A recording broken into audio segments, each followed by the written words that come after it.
فرزند زہرا کی خدمت کا وقت ہے. بابا آپ اکیلے کیسے جا رہے ہیں؟ بابا مجھے بھی زہرا کے بچوں کی خدمت کو لے چلیے. اپنے ساتھ اپنے بیٹے کو لیا, سر سے امامہ اتارا, کہنے لگے اے بیٹا میرے سر سے امامہ اتار دو. امامہ تو عزت دار لوگ پہنتے ہیں, میں نے تو اپنی عزت وہیں ختم کر دی تھی جب میری وجہ سے زینب کے رونے کی آواز آئی تھی. اجرکم اللہ, اجرکم اللہ. ایک مرتبہ اور امام حسین کے خیمے کی طرف روانہ ہوا, اور آتے ہوئے امام حسین نے ہور کو دیکھا تو آواز دی عباس, علی اکبر, قاسم, آؤ میرا مہمان آ رہا ہے. اور امام نے گلے لگایا, آواز دی مولا کیا میری بخشش کا کوئی امکان ہے, میری لیے کوئی معافی کی گنجائش ہے؟ امام نے فرمایا اور انتا حر فی الدنیا والآخرہ.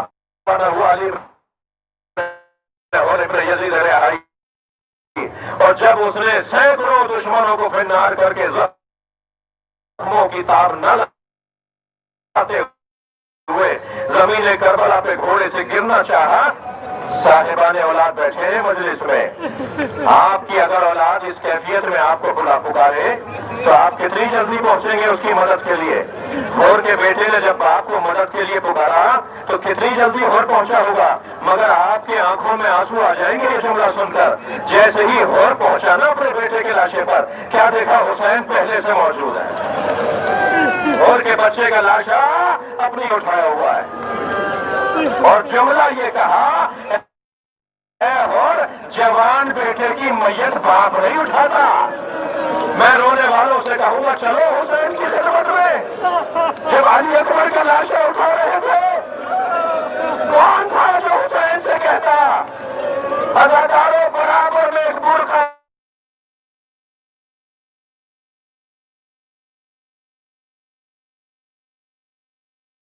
کو میں نے پالا تھا.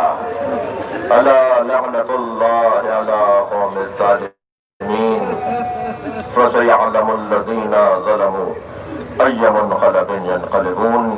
یا اللہ ان آوازوں پر رحمت نازل فرما, رونے والوں کی توفیقات میں اضافہ فرما, امام زمانہ کے ظہور میں تاجیل فرما, ہم سب کی عاقبت کو خیر فرما, ہمارے ملک کو ترقی عظمت عطا فرما, سرحدوں کی حفاظت فرما, امام کے ظہور میں امام کے زیارت میں تاجیل فرما. ربنا آتنا فی الدنیا حسنۃ وفی الآخرۃ حسنۃ وقنا عذاب النار. الہی و سیدی و مولائی اغفر لاولیائک. متوجہ